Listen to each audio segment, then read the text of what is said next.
The waves pounded against the rocky shore, mirroring the turmoil inside young Clint Eastwood. He sat on a weathered bench near the Pacific, staring at the endless horizon. His Hollywood dreams felt like a cruel illusion. Nobody believed in him, not even himself. Rejection after rejection had chipped away at his confidence. Casting directors dismissed him as too tall, too wooden, too rough around the edges. When he finally secured a contract with Universal Studios, he thought his breakthrough had arrived. But within a year, they let him go, claiming he lacked the it factor to be a leading man. At 22, Clint was unemployed, broke, and drowning in self-doubt.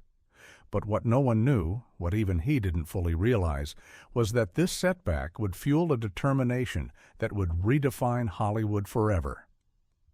Clint was no stranger to hardship. Born during the Great Depression, his family moved frequently, chasing work and security. He learned early that life was a struggle, but this rejection, this cold dismissal from an industry he had idolized, felt like the ultimate failure. Hollywood had shut its doors before he even had a chance to prove himself. For months he drifted, taking odd jobs, digging swimming pools, hauling hay, working as a lumberjack, anything to survive.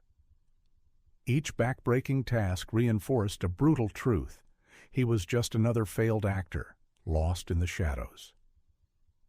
One night, sitting alone in a dim diner, he overheard two aspiring actors at the next table venting their frustrations. They cursed the industry, talking about quitting. Something in their words struck Clint. Was this his destiny too? A forgotten dream? A wasted life? No, not him. That night, Clint made a choice. He wouldn't quit, but he also wouldn't beg for Hollywood's approval. He had spent years trying to fit into the industry's mold. Now he would carve his own path. He took small television roles at CBS, working on forgettable shows. It wasn't glamorous, but he used the time wisely, studying camera angles, directing styles, even script writing. While others chased fame, he focused on understanding the business from the inside. Then fate intervened. A friend introduced him to a director working on a low-budget Western series. They needed a fresh face, someone rugged, unpredictable, someone who didn't look like a polished movie star. Clint fit the role perfectly. The show was rawhide, and though it was just television, it gave Clint something priceless: experience. He watched directors closely, learned the art of storytelling, and, most importantly, developed his own style. Unlike Hollywood's clean-cut heroes, Clint became the silent, brooding outsider. His slow drawl, piercing stare, and deliberate movements weren't flaws.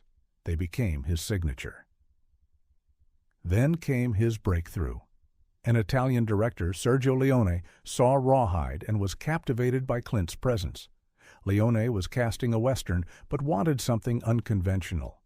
Hollywood had dismissed Clint, but here was someone who saw potential in what others overlooked. Clint accepted the role and flew to Italy. The film was A Fistful of Dollars. With a cigar between his teeth, a poncho draped over his shoulders, and an icy glare, Clint Eastwood revolutionized the Western hero. He wasn't just acting, he was embodying everything Hollywood had once rejected. The movie exploded. Then came For a Few Dollars More, and the good, the bad, and the ugly. Each success silenced the doubters who once called him unfit for the screen.